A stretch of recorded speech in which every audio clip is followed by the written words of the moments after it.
Tema: ¿son los evangélicos cristianos? ¿Qué dice la Iglesia Católica? Y este video está dedicado para refutar a mis hermanos católicos, principalmente a este que fue el principal, el que abrió el live. Se llama Soy Católico. Él tenía en su programa a este hermano también. Se llama Ed Cat Apologeticus. Él también estaba tocando ese tema y todos ellos estaban diciendo con sus opiniones personales que no eran cristianos los evangélicos. También Marcos A. González es otro de los que estaban en ese live. Entonces, a esos hermanos son a los que voy a estar refutando esta noche. También el hermano Rodrigo Tomasini. Él es el único que reconoció que simplemente era su opinión personal y que no era lo que la Iglesia Católica enseña. Hola, buenos días, soy Eric Rodríguez, acá desde Texas, miren. Soy un laico católico que ama su fe. Entonces ahora les voy a dar el contexto de este video. Anoche andaba por ahí yo navegando por las redes sociales y llegué a TikTok y me encontré con un live de unos hermanos católicos. Ellos estaban dando una enseñanza donde ellos estaban hablando sobre que si los evangélicos pertenecían a la iglesia de Cristo y que si eran cristianos. Entonces yo me puse allí a comentarles en los comentarios que por favor pararan de dar sus opiniones personales y dijeran lo que la Iglesia Católica enseña. La Iglesia Católica tiene muchísimos documentos del Concilio Vaticano II en adelante donde enseñan que efectivamente los cristianos, así les llama la Iglesia Católica en todos los documentos, que son llamados cristianos y son reconocidos por nosotros, por la Iglesia de Cristo, la Iglesia Católica, como nuestros hermanos. La Iglesia los abraza y los acepta y los queremos como nuestros hermanos en Cristo. Claro, en una unión, en una comunión imperfecta, porque ellos no aceptan al Papa y a algunos otros dogmas. Pero eso no les quita que ellos por el bautismo sean cristianos. Entonces yo ahora enseguida lo que voy a hacer es, les voy a poner a mis hermanos que acabo de nombrar aquí, los voy a etiquetar a este video para que vean dónde es que la Iglesia Católica enseña que sí, son cristianos y son nuestros hermanos en Cristo. La Iglesia Católica los abraza, los acepta como nuestros hermanos en Cristo, para que la próxima vez que se suban a hacer un video no hablen solamente con sus opiniones personales, sino hablen desde los documentos magisteriales donde la Iglesia Católica enseña esto, porque es importante. A veces decimos, no, pues es mi opinión personal, y cuando yo digo es mi opinión personal, puedo decir cualquier cosa, pero recuerden, hermanos, ustedes tienen su micrófono encendido, tienen la cámara también, mucha gente los está viendo, y eso que ustedes están diciendo como en su opinión personal, la gente la está tomando como enseñanza. Y no podemos enseñar una cosa que la Iglesia Católica no enseñe.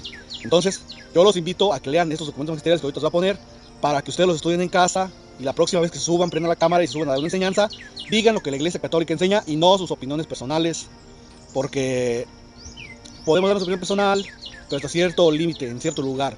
Cuando usted está dando una enseñanza que la gente está creyendo que eso es lo que la Iglesia Católica enseña, está mal. Porque ustedes están llamados a decir la verdad. Si ustedes se suben como a querer dar una enseñanza, están llamados a decir lo que la Iglesia Católica enseña y no sus ocurrencias personales. Corre video. Comenzamos con el catecismo. Vamos al número 818. Esto es lo que dice nuestra Iglesia Católica en ese numeral.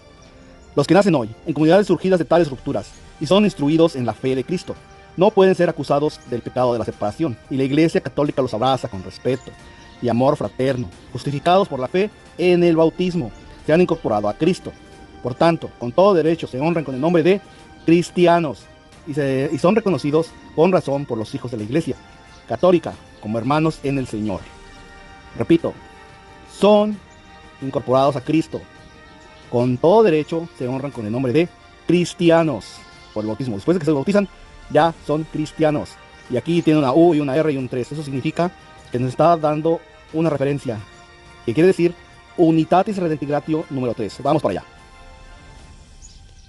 Vean, este es el documento Unitatis Redemptigratio. Esto es directo de la página del Vaticano. Vean, vamos al número 3, nos dijo. Voy a leer solamente la parte que nos interesa. Voy a comenzar a leer en el segundo párrafo, que es donde dice lo que nos interesa, para no ser tan largo este video. Ustedes leanlo todo. Dice, el segundo párrafo.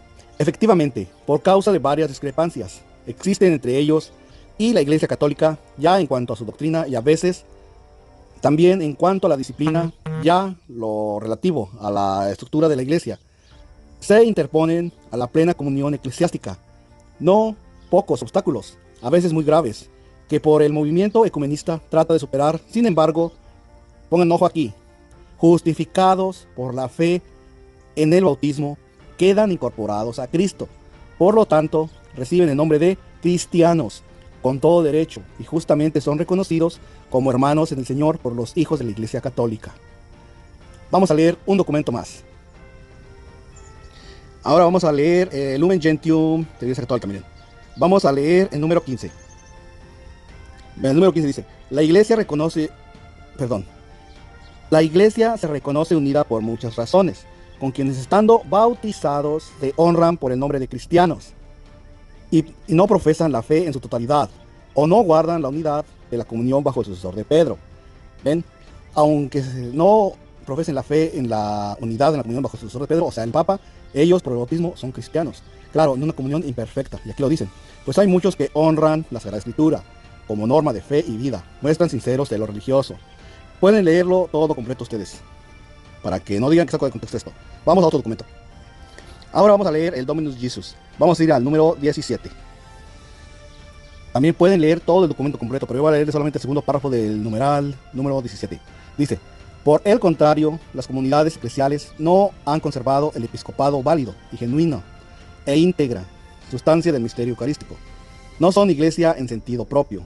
Sin embargo, los bautizados en estas comunidades por el bautismo han sido incorporadas a Cristo y por lo tanto están en una cierta comunión, si bien imperfecta, con la iglesia. En efecto, el bautismo en sí tiende al completo desarrollo de la vida de Cristo, mediante la íntegra profesión de la fe eucarística y la plena comunión en la iglesia. O sea, ellos por el bautismo son incorporados a Cristo y son cristianos, pero en una comunión imperfecta porque ellos no... O sea, les faltan otros sacramentos para que sea una comunión perfecta, y también tendrían que estar subordinados al Papa, lo cual aún se sigue trabajando en el ecumenismo, pero ese es otro tema. Vamos a otro documento.